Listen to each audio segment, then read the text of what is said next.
magandang umaga po sa bawat isa sa ating lahat.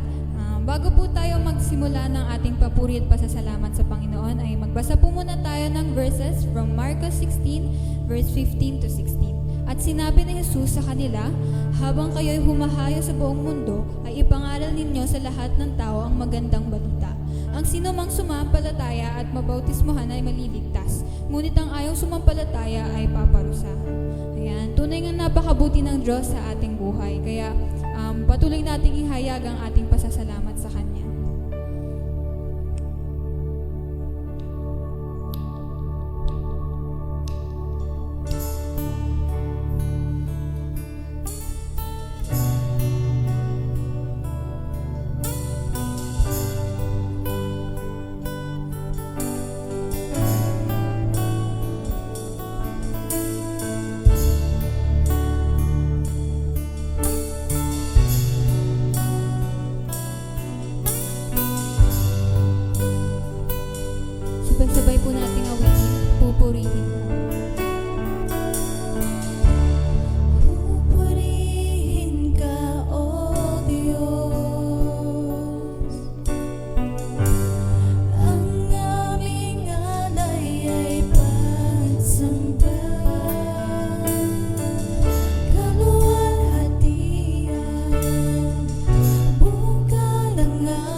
Jesus ang kailangan, ikaw lamang,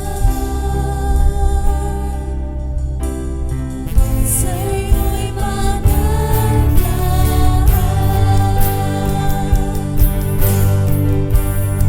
Minsan pa, ilapit mo sa'yo.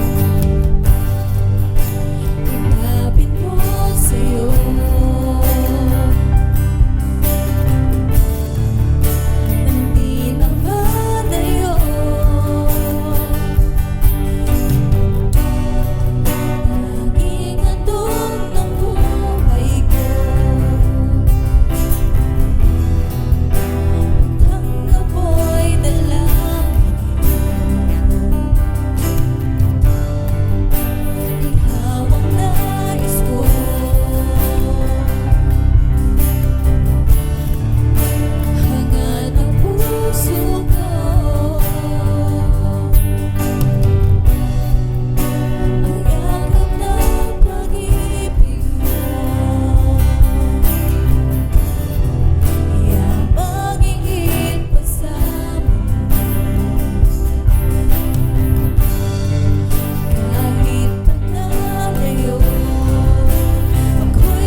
So bago po tayo magpatuloy sa ating lesson, basahin po muna natin ang ating scripture mula sa Romans 12 verse 4 to 5. Kung paano ang katawan ay binubuo ng maraming bahagi at magkakaiba ng gawain ng bawat isa, gayon naman, kahit na tayo ay marami, nabubuo tayo sa iisang katawan ni Kristo at tayong lahat ay bahagi ng isa't isa. Sabi naman sa Mateo chapter 26 verses 57 to 58, dinala si Jesus ng mga dumakip sa kanya sa bahay ni Caifás, ang pinakapunong pari. Doon nagkakatipon ng mga tagapagturo ng kautusan at ang mga pinuno ng bayan. Sumunod si Pedro, ngunit hindi gaanong lumalapit. Pagdating sa tahanan ng pinakapunong pari, pumasok siya sa bakuran at naupo sa patio kasama ng mga bantay. Nais niyang makita kung ano ang mangyayari. Purihin po natin ang salita ng Panginoon.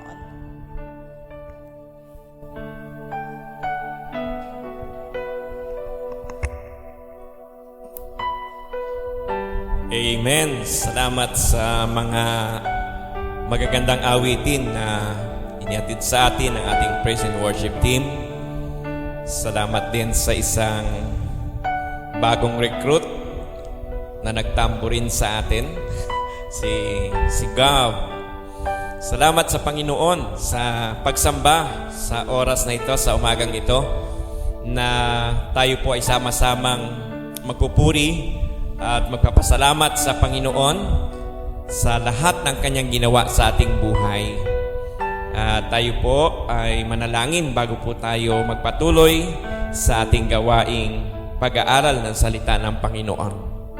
Tayo po ay dumulog sa Diyos sa oras po na ito. Kinikilala po namin, O Diyos, ang inyong dakilang kapangyarihan, ang inyong dakilang pangalan, at patuloy na kumikilos sa buhay ng bawat mga anak po ninyo, Panginoon. Nagpapasalamat po kami dahil patuloy po kaming mayroong kalayaang sumamba sa inyo, ipahayag ang aming pananampalataya at ang aming pagkilala, Panginoon, sa inyo. Salamat po ng maraming at muli sa umagang ito, Panginoon, kami ay mag-aaral, Panginoon, ng inyong salita. Na alam po namin, O Diyos, na kung ang inyong patnubay ay hindi sa amin, Panginoon, ay wala po kaming magiging kapakinabangan, O Diyos, sa aming pong pag-aaral ng inyong salita. Kaya po sa oras na ito, Panginoon, aming inihiling ang pagkilos po ng inyong Holy Spirit. Ang presensya ng inyong banal na Espiritu ang aming maranasan, Panginoon, sa umaga po na ito. Sa bawat lugar, sa bawat tahanan na nakabukas, Panginoon, ang kanilang mga cellphone, laptop, upang sama-sama kami, Panginoong, sumamba sa inyo sa Espiritu at sa katotohanan. Nagpapasalamat po kami, Panginoon, na kahit sa ganitong kaparaanan, kami, Panginoon, ay nagpapatuloy na manambahan sa inyo, Panginoon, ng sama-sama.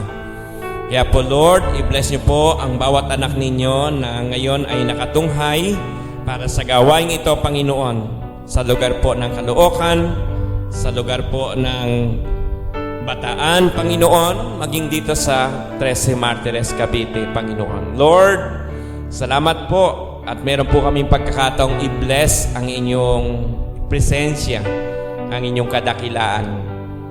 Nawa, Panginoon, ang lahat ng bagay, Panginoon, na gagawin namin sa oras na ito ay patuloy na maghatid ng pagpapala at kapurihan sa inyong dakilang pangalan. Nagtitiwala po kami na ang aming pong panalangin ito, Panginoon, ay nakarating po dyan sa trono ng inyong biyaya sa kalangitan, sapagkat lahat po ng ito, Ama, ay aming idinadalangin sa makapangyarihang pangalan po ng inyong anak na si Kristo Jesus, na aming Panginoon at tagapagligtas. Amen and amen. Praise the Lord. At sa umagang ito ay muli po tayong mag-aaral ng kanyang banal na salita na magiging pagkaing spiritual naman sa bawat isa sa atin. Ang naka-assign pong topic para sa gawaing pagsamba natin ngayong umaga ay may pamagat na the effective and defective disciples. Kaya kung inyong mapapansin sa ating scripture reading ay dalawa ang book na pinanggalingan ng ating scripture sapagkat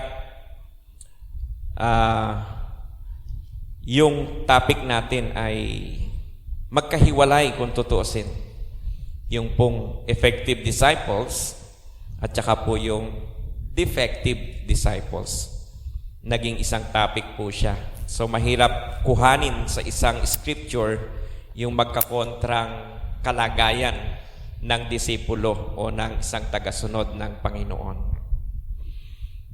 I want to begin by asking two questions sa pagpapasimula po natin sa ating pag-aaral ng salita ng Panginoon. First is, are you a disciples of Jesus Christ? Napakadali itong sagutin ng bawat isa sa atin sapagkat alam natin nung tayo ay tumanggap sa ating Penso Kristo, tayo ay naging follower ni Jesus Christ. A disciple is a follower of Jesus Christ, and no one follows Him perfectly. Alam po natin yan sa ating mga sarili na hindi tayo ganoon katuwid, kadiretso na nagpapatuloy na walang pagkukulang, walang pagkakamali sa ating pagsunod sa ating Panginoon. But as disciple, the aim of your life is to be obedient to Jesus Christ and His teachings as found in the Bible. Yun po yung pinaka-sentro ng ating pagsunod sa Panginoon. Maging talagang masunurin tayo hanggat maaari sa bawat aspeto ng ating buhay. The second question is, are you discipling others? So kung doon sa una ay madali nating nasagot na tayo ay disipulo or tagasunod ng ating Panginoong Hesus, ito pong pangalawa ang medyo mahirap. Are you discipling others? Mahirap in a sense na kilala natin ang ating sarili na tayo ay kung nasa ang level ng ating pananampalataya. Hanggat di natin naabot yung level na kung saan ay alam nating tayo ay matatag na bilang isang Kristiyano, ay mahirapan tayong kumbinsihin ang ating sarili na mag-disciples ng iba para maging tagasunod din ng ating Penso Kristo. To disciple others is to help them follow Jesus. So, kaya kailangan bago tayo makatulong sa iba para sila ay maging matapat na tagasunod ng ating Penso Kristo, masiglang tagasunod ng ating Panginoon, ay makita muna natin yung ating sarili na nasa ganoon ng kalagayan. Discipling is doing spiritual good to someone so that he or she will like Christ. Yan. Kaya malalim po ang kahulugan at hindi madaling gampanan ang mag-disciples o humanap ng ibang kapwa natin mananampalataya para i-mentor upang maging masugid na tagasunod din ng ating Penso Kristo. Every Christian has received a spiritual gift.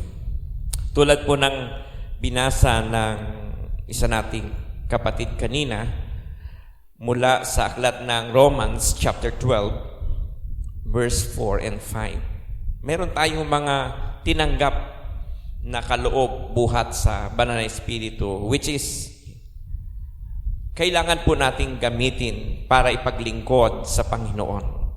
Ibinigay sa atin yung mga kaloob na yon, hindi para maging dekorasyon sa ating buhay, kundi iyon ay para ating gamitin sa paglilingkod sa Panginoon. Ano nga po ang sabi sa aklat ng Roma, chapter 12, verse 4? Akin muling babasahin para ma-recall natin ang sinasabi ng bahaging ito. Ang sabi, ang katawan, sabi sa verse 4, ay binubuo ng maraming bahagi at hindi pare-pareho ang gawain ng bawat isa.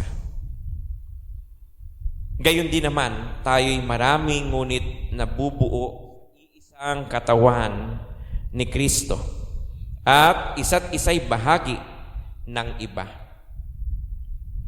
Ang ating Panginoong Kristo nang siya ay pumarito sa lupa at inialay ang kanyang buhay at matapos na maialay ito ay pumanik siya sa langit ngunit iniwan o isinugo ang Banal na Espiritu para ating tanggapin sa ating puso. At bawat tatanggap sa ating Panginoong Kristo ay magiging bahagi ng spiritual body of Christ. Yun yung tinatawag nating church. At ito ay sinabi ng Biblia na katawan ng ating Panginoong Kristo na maraming bahagi, maraming parte tulad ng ating katawan. Na meron tayong kamay, meron tayong paa, meron tayong tenga, meron tayong bibig, ilong, mata. Lahat po ng yan, ang bahagi ng katawan ay naglalarawan kung papaanong ang ating Panginoong Kristo ay nagkaloob ng iba't ibang sangkap ng katawan upang gumanap ng iba't ibang gawain sa ministry ng ating Panginoon. If you're a follower of Jesus Christ, God wants to use your gifts to help others become more like Christ. Gagamitin natin yung ibinigay ng Diyos na kaloob na yan, katangian na yan para sa mga mananampalataya. Nagaganap naman ng mga bahagi at katulad ng pagganap ng buhay ng ating Panginoong Kristo. Ang bahagi ng pag-uutos ng Panginoon ay pumapasok po yung love one another. It involves helping other believer be what God wants them to be. Tinutulungan natin sila. Tutulungan natin sila na maging maayos na mananampalataya at sumunod sa kalooban din ng Panginoon kung papaanong tayo ay sumusunod para sa Kanya. At kapag nagagawa natin yon, ay nangyayari sa atin yung pagiging isang epektibong disipulo ng Panginoon. At meron ngang kasabihan about doon sa success ng isang Christian o ng isang mananampalataya. Bago mo raw masabi na ikaw ay isang mananampalataya na nag-success sa iyong buhay spiritual, ay yung ikaw ay magkaroon ng successor. Yung papalit sa iyo. Yung iba ay natatakot pag-usapan yung bahaging iyon na nag-iisip ka ng papalit sa iyo. Minsan kasi ang kahulugan para sa iba ng bahaging iyon ay yung ikaw ba ay lilisan na sa mundong ito kaya naghahanap ka ng papalit, nagaganap ng iyong tungkulin. Hindi sa lahat ng pagkakataon ay iyon ang ating dahilan. Subalit, pwede rin naman na iniisip nating hindi habang panahon tayo ay naririto sa mundong ito. Paano na lang ang gawain ng Panginoon kung walang mga susunod na henerasyon para magpatuloy ng kanyang ministry? Subalit maaaring ikaw ay naghahanap ng ititrain, magiging kapalit mo sa iyong ginagampanang ministry, ay doon sa panahong hindi ka makakaganap dahil meron kang marahil ay hindi maiiwasang gagawin, pupuntahan, upang hindi maparalyze ang gawain ng Panginoon, ay naririyan ang iyong sinanay para gumanap ng iyong maiiwang gawain. O sa hindi iniiwasang pagkakataon, hindi maiiwasang pagkakataon, ikaw ay nagkaroon ng karamdaman.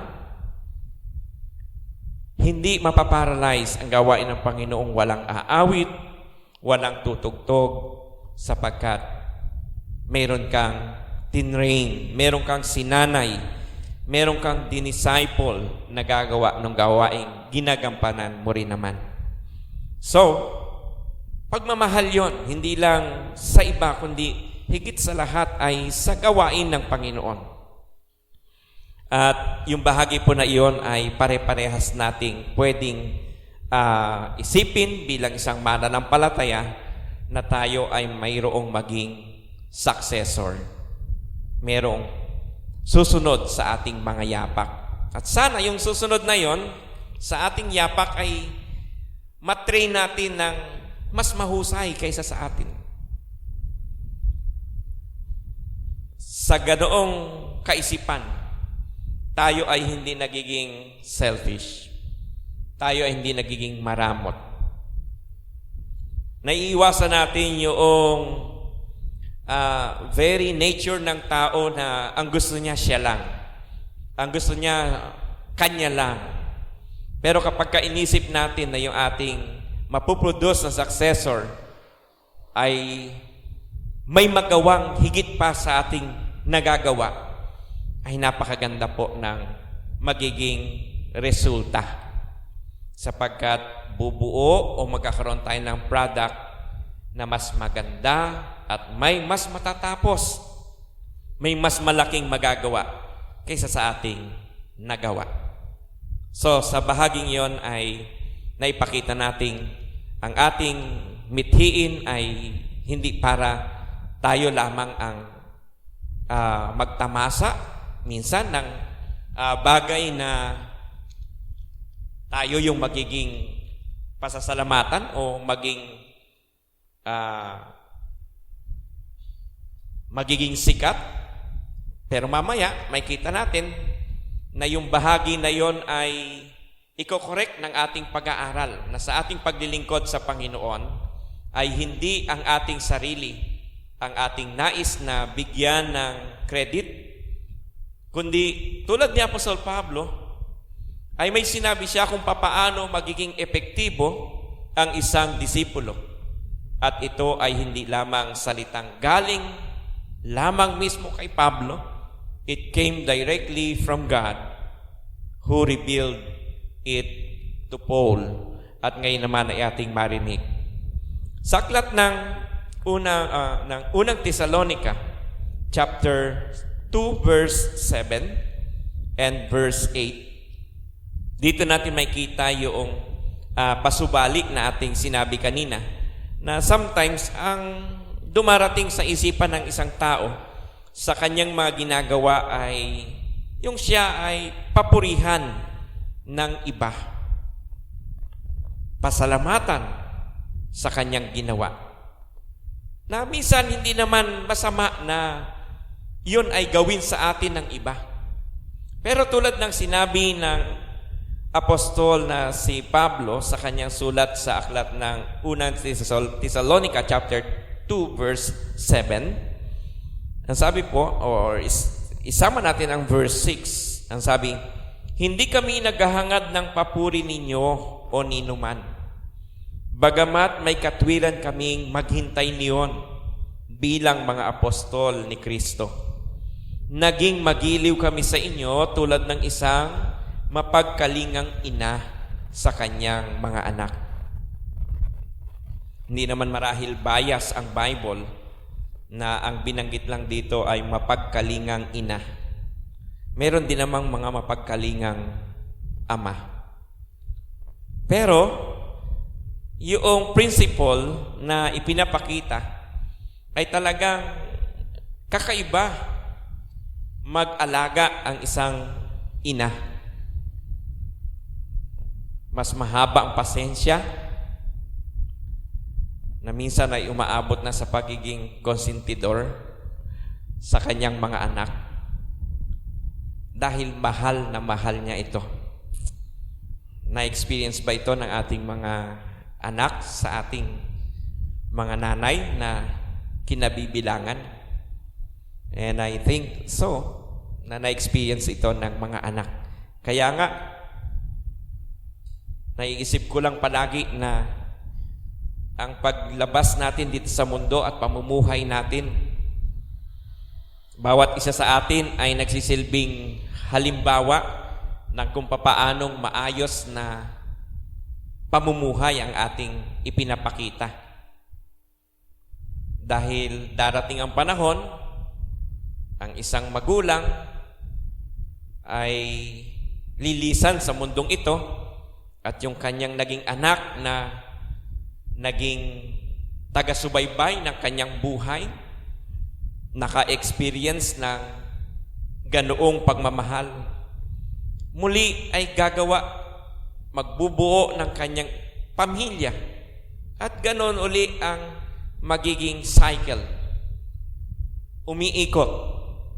At bandang huli, mawawala uli yung naging anak na iyon, na naging magulang, at maaring siya ay nagkaroon din ng anak at tinrain din niya.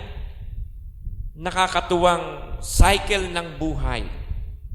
Kaya, tulad ng nasabi ni Apostol Pablo, yung ini-aim niya ay, ang sabi niya sa verse 4 or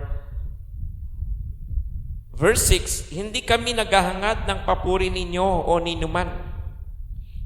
Bagamat may katwiran kaming maghintay niyon bilang mga apostol ni Kristo.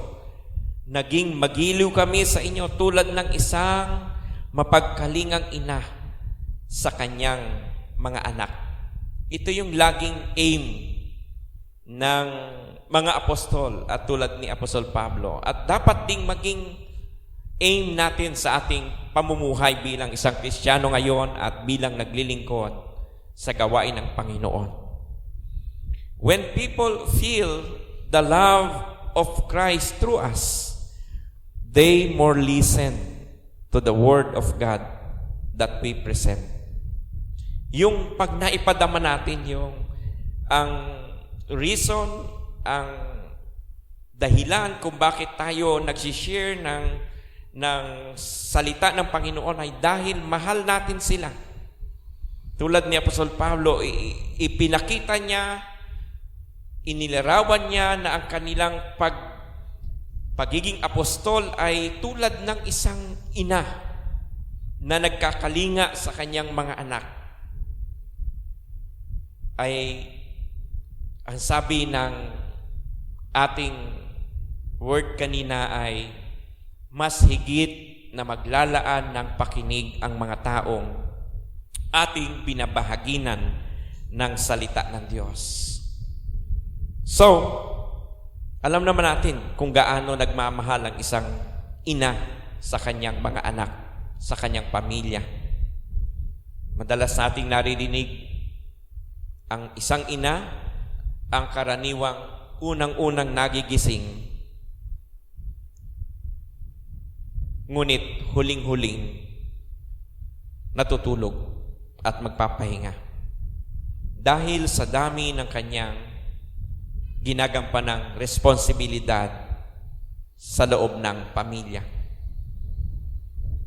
At inyanin tulad ni Apostol Pablo na ang pagdidisipulo ay tulad ng sa isang ina na nag-aalaga, nagpoprotekta sa kanyang mga anak, sa kanyang pamilya, upang ipadama ang kanyang pagmamahal. At tandaan natin, hindi lamang yung pagmamahal na yon ang dapat nating makita. Yung mga pag-aalaga na yon sa atin nung tayo ay naging mga anak. Marami pang mga pangailangan ang isang anak na talagang tinutugunan ng isang ina hanggang sa ang kanyang mga anak na ito ay mag-matured. Nakakalungkot lang na sa kabila na ang mga magulang o ang isang ina ay gumagawa ng ganitong responsibilidad, ay may mga anak pa ring lumalabas na immature sa kanilang pamumuhay. Hindi nagiging isang mabuting anak. At nawa ito ay makita nating hindi na kakulangan o fault ng isang ina, kundi ito ay nasa pagganap na o pamumuhay ng isang anak kung papaano niyang tinanggap yung halimbawang ipinakita sa kanya ng kanyang ina o ng kanyang magulang. Second thing is, effective discipleship is built on a godly motive. So kung tayo ay naghahangad na mag-disipulo, mag-train ng kapwa natin mananampalataya, ay yan, sabi doon sa una nating point, effective discipleship is built on a godly manner na nakita natin sa pag-uugali ng isang ina. Yung pangalawa ay effective discipleship is built on a godly motive. Ano ba ang dapat na maging motibo natin sa pagiging o pagkakaroon ng disciples? Ang sabi ay pleasing God. Yung mabigyang kaluguran ang Diyos. We please God when we seek His glory, not our own. Tulad ng sinabi ni Apostol Pablo na ang kanyang hinahangad ay ang Diyos ang papurihan, hindi ang kanilang sarili. Bagamat sabi niya, hindi maiiwasang ito ay ibigay sa kanila. Pero ang tao ay hanggat maaari, inililid niya na ang Diyos ang mabigyan ng papuri. Tingnan natin yung sinasabi ng verse 4, diyan din sa aklat ng unang Thessalonica chapter 2 verse 4. Ang sabi, minamarapat ng Diyos na ipagkatiwala sa amin ang mabuting balita.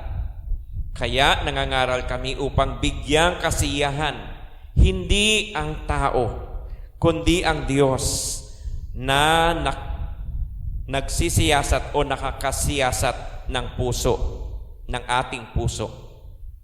So, very clear yung sinasabi ni Apostol Pablo na ang gusto niyang mabigyan ng kaluguran ay ang Diyos.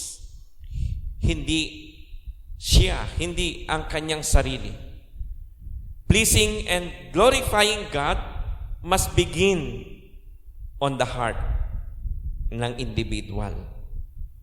Papaano natin mai-impart yon sa ating dinidisciple? Na ang ating motibo ay ang Diyos ang mabigyan ng kapurihan. Hindi yung tayo ay maging popular nang dahil sa ating kahusayan, sa ating ginagampanang responsibilidad or ministry sa gawain ng Panginoon. Maaari nating mapapaniwala ang tao sa mga magagandang salita. Mapahanga sila. Ngunit ang Diyos kailanman ay hindi natin madadaya. God examines our heart. At papaano ba tayo magkakaroon ng godly motive? So, kung ang ating aim ay i-please hindi ang ating sarili kundi ang Diyos. At kung ito ay magsisimula sa ating puso, ano ang ating mga susunod na gagawin bilang isang nagdidisipulo ng ating mga kapatid sa Panginoon? Ano ang ating gagawin? So, maintain clear conscience before God. So, yung ating konsyensya ay madalas nagiging pang-test natin sa kung ano ang ating kalagayan. Ang sabi ng aklat ng Gawa, chapter 24, verse 16, tingnan po natin ang i-contribute nito sa ating pinag-uusapan. Makikita po natin sa aklat ng Gawa, kapitulo 24, talatang 16. Ang sabi po sa bahaging ito, kaya't Pinagsisikapan kong tuwina na maging malinis ang aking budhi sa harapan ng Diyos at ng tao. Maintain clear conscience before God. At hindi lang daw sa Diyos, sabi ni Apostol Pablo, kundi maging sa kanyang kapwa-tao. Also, do my best to maintain always.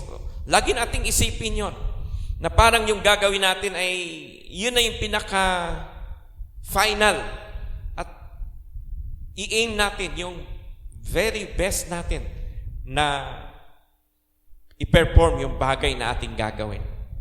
Parang isipin natin, ito na yung last. Kaya dapat magawa ko yung pinaka-mabuti, pinaka-magaling na magagawa ko, laligit kung ito ay para sa Panginoon. Maintain yung ating pag-iisip na gawin ang ating pinakamahusay, pinakamabuting magagawa upang tayo ay maging blameless conscience sa tao at sa Diyos kapag ginawa natin yung ating very best sa ating tungkulin. We aim to please God in all respects. Ang sabi sa aklat ng Colossians chapter 1, verse 10. Tingnan po natin sa bahagian. Aklat ng Colosas, Kapitulo 1, talatang 10. Ang sabi po ng salita ng Panginoon, sa gayon, makakapamuhay kayo ng karapat-dapat at kalugod-lugod sa Panginoon. Sasagana sa mabuting gawa at lalawak ang inyong pagkakilala sa Diyos. Kapag nagkaroon tayo ng clear conscience and respect sa Diyos, ang sabi ay tayo, sabi sa verse 10, makakapamuhay tayo ng karapat-dapat at kalugod-lugod sa Panginoon. And sasagana yung ating buhay sa mabubuting gawa at lalawak ang ating pagkakilala sa Panginoon o sa Diyos. When you walk with that kind of reality and integrity before the Lord, He will use you to disciple others effectively. Yan. So, dalawang bagay ang ipinapakita sa atin.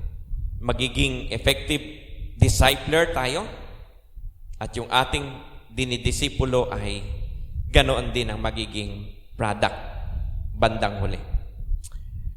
So, matapos ating pag-aralan yung pagiging effective disciple, tungo naman tayo, punta naman tayo sa defective disciples. Parang ang bagay na ito ay napakadaling pag-usapan. Paano magiging defective ang isang disciples? Huwag ka lang sigurong gumawa ng karapat-dapat. Talagang maituturing ka ng depektibong disipulo ng Panginoon. Huwag mo lang gampanan ng maayos. Talagang huwag kang mag-concentrate sa iyong ministry. Ayun, depektibo ka ng disipulo ng Panginoon. Pero tignan pa rin natin ang isang pag-aaral patungkol sa sinasabi ng salita ng Panginoon about defective disciples. At bidang-bida dyan, yung lagi nating naririnig. Actually, noong napakinggan ko yung preaching ni Pastor Kaloy, ay na-mention din niya ito. Sabi ko, na-mention ko rin yun nung first na nagtalakay ako sa yung bago si Pastor Kaloy. Yung si Peter, no? Sikat na sikat si Peter kapag ang pag-uusapan ay yung panghihina sa relasyon sa Panginoon. At tulad po ng binasa ng isa nating kapatid, si Sister Isay, special mention natin yan. At yung kaninang bumasa ay si Sister Kim, yung ating parehas na tagapagpaawit. Sabi doon sa kanyang binasa sa aklat ng Matthew chapter 26, starting verse 57 and verse 58. Muli ko lang i-read sa inyo. Sabi dito, dinala si Jesus ng mga dumakip sa kanya sa bahay ni Caiphas, ang pinunong saserdote. Dooy nagkakatipon ang mga eskriba at mga matatanda ng bayan. Verse 58, sumunod sa kanya si Pedro, ngunit malayo ang agwat nila. Pagdating sa tahanan ng pinakapunong saserdote, pumasok siya sa patio at naupong kasama ng mga bantay upang makita kung ano ang nangyayari. So, paano ba natin makikita dito yung pagiging depektibo ni Pedro? Masarap tignan sa wikang English yung gusto kong i-drive na point. Especially do sa verse 8. Ang sabi, Peter followed from a distance as far as the courtyard of the high priest's house. Yung word na gusto kong makita natin sa bahaging dito ay yung salitang distance. Peter followed from a distance.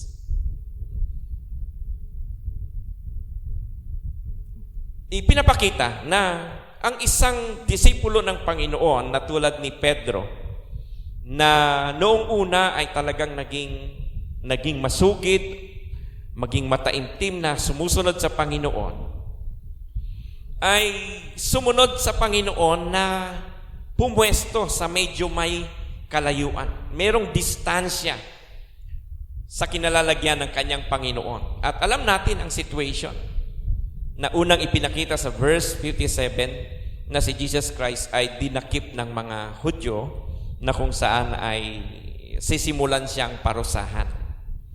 Sumunod din naman si Apostol Pablo, si Pedro, sumunod din siya. Nag-follow din siya kay Christ. Kaya lang, ang isang magandang pag-usapan natin dito, hanggang saan ang kanyang layo sa Panginoon. Literally, yung kanyang naging situation ay talagang malayo siya. Sa layunin niya na hindi siya ma-identify na follower ni Jesus Christ. At sa verse na ito ay makikita natin yung buhay ni Pedro kung papaano siya naging isang depektibong disipulo ng Panginoong Hesus. That should challenge us not to be defective disciples. Pag-aaralan natin, pero hindi natin gagayahin, hindi natin tutularan yung ginawa ni Pedro na pagsunod sa Panginoon. And take note, yung ating tinitignan ay yung distance ni Pedro nang siya ay sumunod sa mga taong humuli sa ating Panginoong Kristo that time. Ang sabi ay may kalayuan. Kung ating bibigyan pansin ito para magkaroon ng spiritual meaning para sa ating pag-aaral patungkol sa distant discipleship, ay may kita natin na Peter was following him as at a distance. Merong agwat, no? At bakit sumunod si Pedro? Subalit sa malayo siya pumuesto ng kanyang pag-upo. Why was he following at a distance? Dahil ayaw niyang, sabi natin kanina, ipaalam na siya ay malapit kay Jesus Christ at sila ay dating magkasama. Yun ang marahil unang-una niyang dahilan. Sapagkat ng panahong iyon, sabi nga natin kanina, ay hinuli ang ating Panginoong Kristo, dinakip siya, inaresto siya para hatulan ng kamatayan. And what would happen to his followers? Siyempre, kasama niyang pahihirapan at papatayin kapag na-identify na ito ay kasama niya. So, si Peter ay sumunod sa kanya, not to get too close. He followed Jesus at a distance. Nakalulungkot man sabihin, ganyan ang practice ng ibang mananampalataya sa kanilang pamumuhay bilang isang Kristiyano.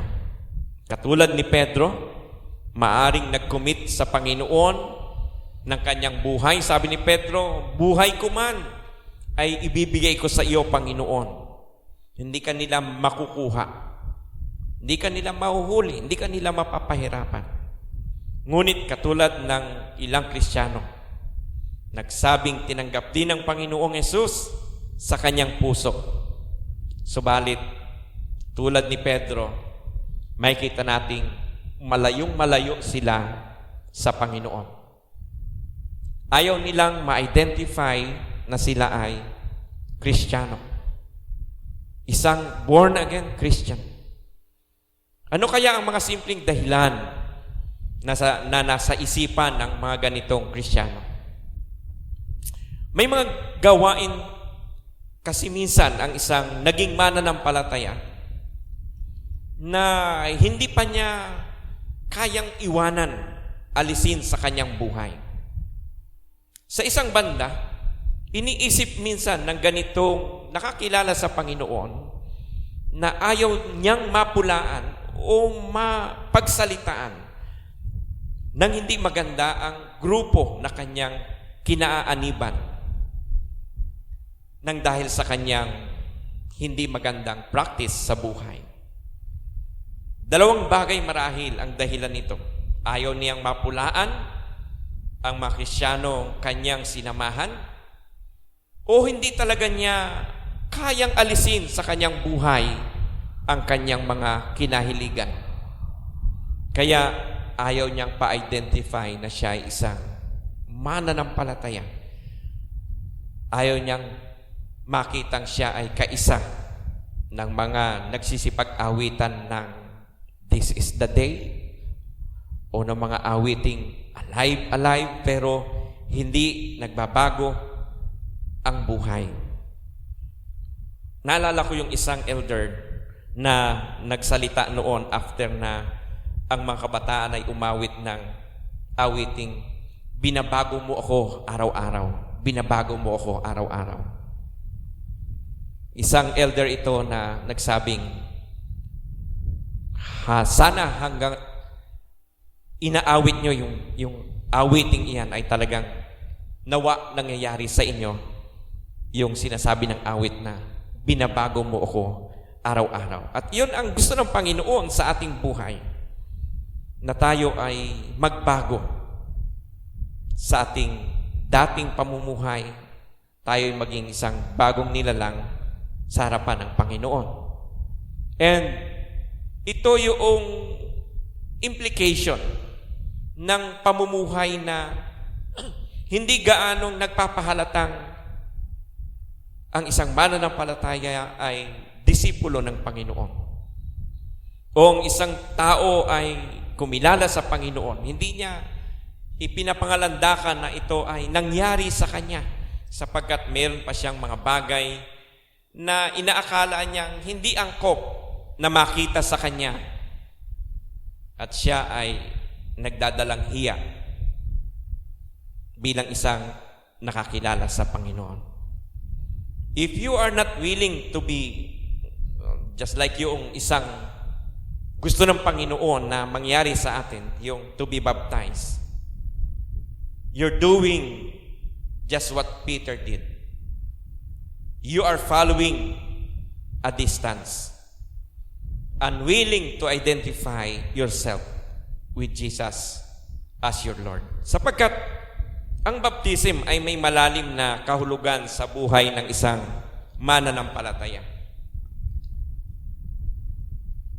Ang baptism ay nagsasabing tayo ay susunod sa Panginoon anuman ang mangyari.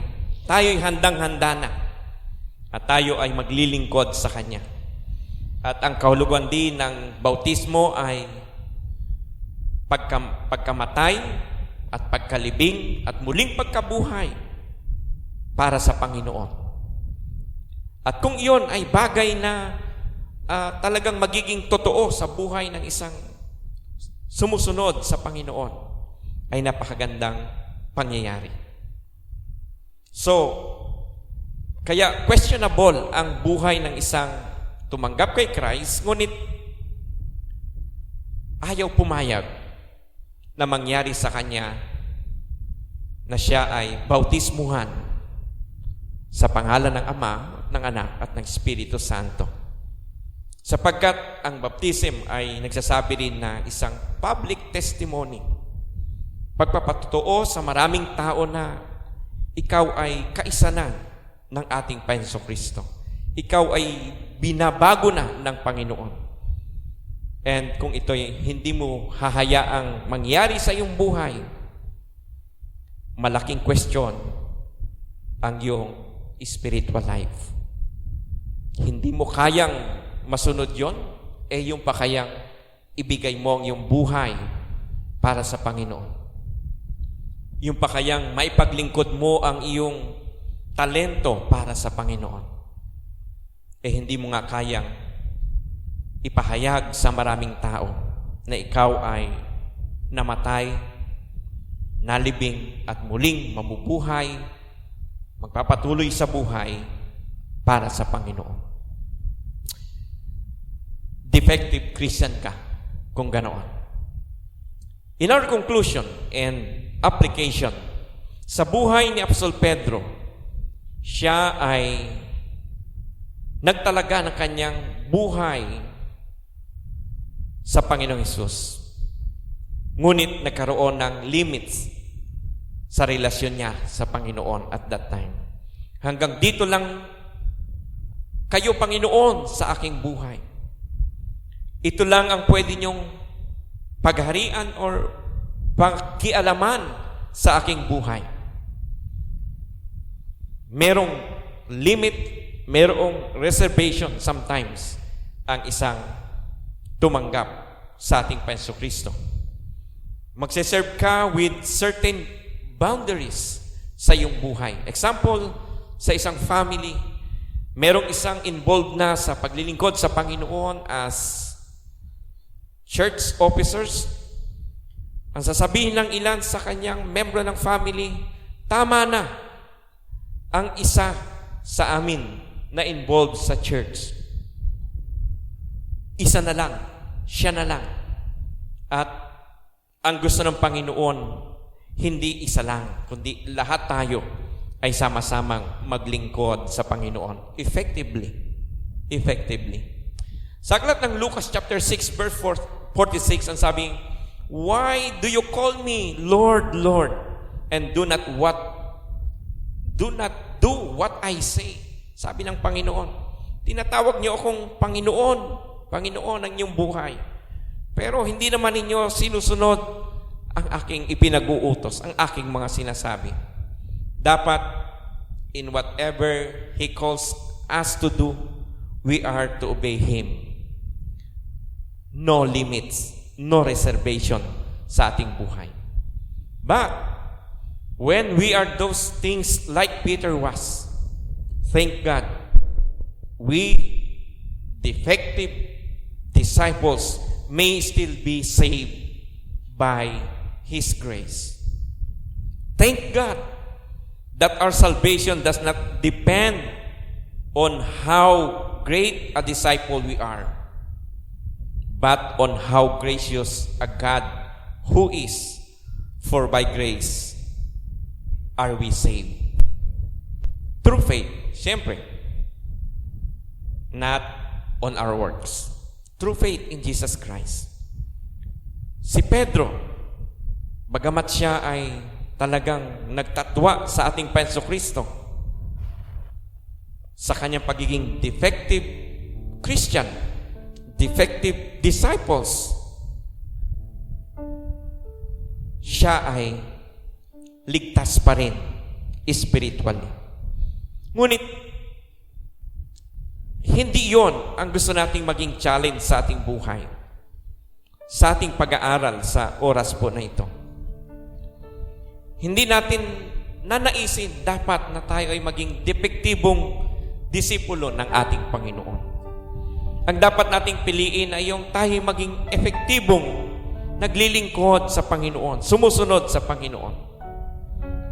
Huwag tayong masyahan na ligtas tayo at tayo ay hindi nakapagbabalik ng kapurihan sa harapan ng Panginoon.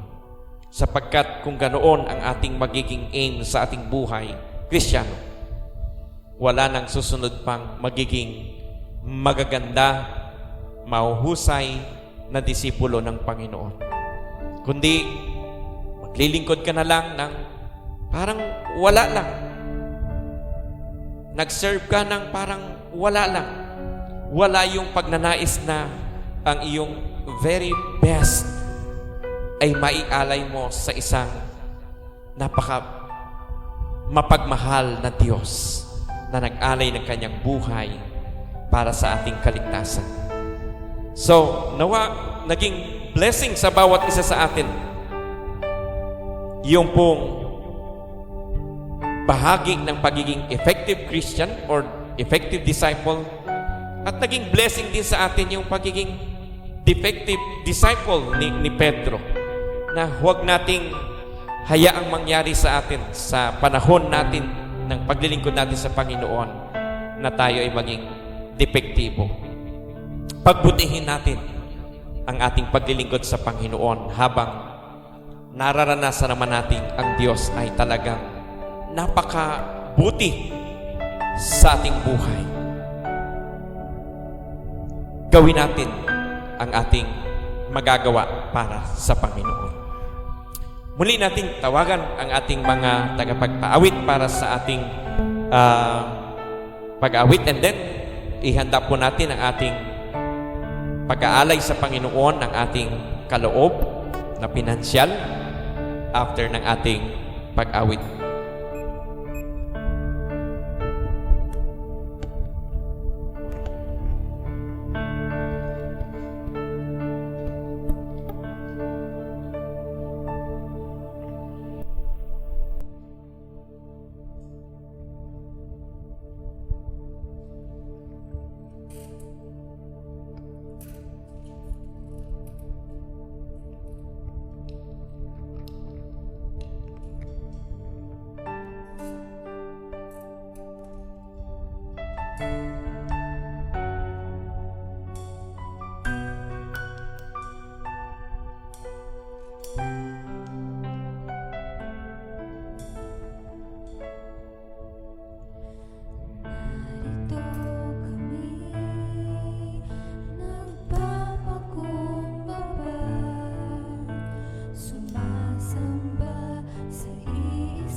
Bago po natin pagkaloob sa Panginoon ang ating tanging handog para sa Kanya, sa Kanyang gawain, ay manalangin po muna tayo sa ating Panginoon at magpasalamat. Tunay nga po, Diyos, na sa aming pong pagsamba ay hindi lamang kami, Panginoon, mag-aalay ng awitin. Hindi lamang kami, Panginoon, hihingi ng mga bagay na kailangan namin, kundi kami, Panginoon, ay maghahain, magbibigay ng aming handog upang patuloy na suportahan, Panginoon, ang inyong gawain, ang inyong ministry. At dalangin po namin, O Diyos, sa bawat mga kapatiran po namin, Panginoon, na mga sisipagkaloob ng kanilang mga bahaging pinansyal. Nawa, Panginoon, inyo pong pagpalain sila sa kanilang katapatan, Panginoon, sa pagkakaloob. Bagamat alam po namin, O Diyos, ang aming buhay na ito ay hindi ligtas sa mga pwedeng maranasang mga problema, Panginoon. Ngunit tulad ng aming pong pinag-aralan, magkakaroon po kami, Panginoon, ng clear conscience kapag ginawa namin, Panginoon, ang aming bahagi na kami, Panginoon, ay mag-support para sa inyong ministry. At alam po namin, O Diyos, ito po ay bagay na kalugod-lugod sa inyo, Panginoon. Sa kabila po ng aming pagtatapat, O Diyos, anuman ang aming maranasan, hindi po kami manghihina, O Diyos, at hindi kami mawawalan ng tiwala na kayo ang Diyos na magpo-provide pa rin ng aming mga pangailangan. Patuloy na magbibigay, Panginoon, magpo-provide ng aming pong espiritual na kalakasan, hindi lamang mga material, Panginoon. Kaya po sa oras na ito, Diyos, aming dalangin sa bawat anak ninyo na magbibigay para suportahan ang inyong gawain, ay inyo pong ipagkaloob, O Diyos, ang pagpapala. Ganon din po, Panginoon, sa mga hindi makapagkakaloob. Dalangin po namin, O Diyos, ang inyo pong pagpapala sa buhay ng bawat sambahayan, bawat individual na inyong mga anak. Dalangin po namin, O Lord, sa mga kinakapos sa pangailangang pinansyal, nawa, Panginoon, ay bumuhos ang inyong pagpapala sa pangailangan po ng inyong mga anak. Salamat po ng maraming at ibinabalik po namin sa inyo, Panginoon, ang ganang aming pasasalamat sa pamagitan po ng aming offering sa umaga po na ito. Sa pangalan po ng inyong anak na si Kristo Jesus, na aming Panginoon at tagapagligtas, ito pong aming panalangin. Amen and amen.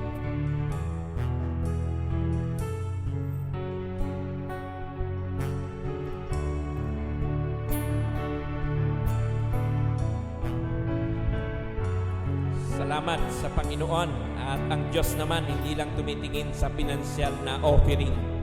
Ang Diyos ay nakikita rin niya yung ating talent na ino-offer para sa Kanya. Kaya lahat ng iyan ay gagamitin ng Diyos at magiging pagpapala sa Kanyang gawain dito sa lupa. Tayo po ay magwakas sa isang panalangin ng pagkakatiwala sa Panginoon ng ating buhay sa isang linggo muli na dadaanan nito. Tayo, aking hinihiling na sa oras na ito, sa inyong kanya-kanyang tahanan ay sandali po tayong magsitayo mula sa inyong pagkakaupo at tayo po ay dumulog sa Panginoon sa panalangin. Amang Banal, maraming salamat po dahil patuloy po naming nararanasan ang kalayaan ng aming paghahayag ng inyong salita at pakikinig, Panginoon, sa inyong banal na kasulatan. Salamat po, Diyos, sa kalayaan sa aming bansa na alam namin, Panginoong, ito ay inyo pong ibinibigay sa bansang Pilipinas, Panginoon. At nawa, O Diyos, bago po magkaroon ng mahigpitang pagbabawal at alam po namin ito ay darating, nawa, Panginoon, ang bawat isa sa amin ay naging epektibong disipulo nyo, Panginoon. upang sa gayon, Panginoon, maihanda ang buhay ng isang mananampalataya na haharap sa lahat ng paghihirap, alang-alang sa aming pagsunod sa inyong pagkatawag, Panginoon. At alam po namin, O Diyos, ang patuloy naming pag-aaral ng inyong salita ay maghahatid sa bawat isa sa amin sa kahandaan, Panginoon, na anuman ang aming dadanasin dahil sa kami ay mananampalataya. Hindi po kami, Panginoon, magiging katulad ng isang naging bahagi ng pagsunod ni Apostol Pedro, na bagamat sumunod ay may kalayuan, Panginoon. Na bagamat sumunod, Panginoon, ay nagkaroon ng limitasyon sa buhay. Alam po namin, O Lord, ito ang implikasyon nito sa aming buhay, Panginoon. Na bagamat si Pedro ay literal na malayo sa kinalalagyan ng aming Panginoong Hesus, Panginoon, sa aming buhay ay waring ito ay mga buhay ng isang mananampalatayang hindi nagiging desidido, hindi nagiging concentrated sa kanyang paglilingkod bilang isang mananampalataya. At sa buhay ng mga Kristiyanong merong reservation sa kanilang buhay, na hanggang dito ka lamang, Panginoon, at hindi mo pwedeng pangimasukan ang ilang bahagi sa aming buhay. Lord, alam namin ito ay naging kalagayan din po ni Pedro nang siya ay mapalayo sa aming Panginoong Kristo. Nawa sa ating pamumuhay bilang isang mananampalataya, buksan natin sa Diyos ang ating buong buhay at sundin natin siya ayon sa pagkatawag sa bawat isa sa atin. Maraming salamat po, Panginoon, sa aming gawaing natapos sa oras na ito. At sa aming paghiwa-hiwalay, Panginoon, nais naming hilingin ang inyong masaganang basbas at pagpapala sa bawat isa sa amin, sa aming pamumuhay bilang inyong mga anak. At ngayon, sa ating nag-iisang Diyos na buhay na ating pinaglilingkuran, siya na nagkakaloob ng lahat ng ating pangailangan sa araw-araw ng ating buhay. Sa kanyang anak na si Kristo Jesus na nag-alay ng kanyang buhay, ng kanyang integridad, ng kanyang kapakumbabaan upang tubusin tayo sa ating mga kasalanan doon sa krus ng Kalbaryo. At sa kanyang banal na Espiritu na isinugo dito sa mundo, na siya naman ang ating tinanggap at tayo na kabilang sa isang spiritual body ng ating Panginoong Kristo na dapat na kumilos, maglingkod, gamitin ang ating kaloob para sa improvement ng kanyang ministry dito sa mundo. At siya nating sama-samang hiningi sa Diyos Ama, Diyos Anak at Diyos Espiritu Santo na igawad na basbas at pagpapala sa bawat isa sa atin mula ngayon at magpakailanman. Amen and Amen.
Basahin naman po natin ang ating CGSC mission. To exalt and glorify God in bringing people under the lordship of Jesus Christ and move them to become fully devoted followers of His will. And for our CGSC vision, reaching, caring, and helping everyone, every family, and every community in Tres Martires and beyond for Christ.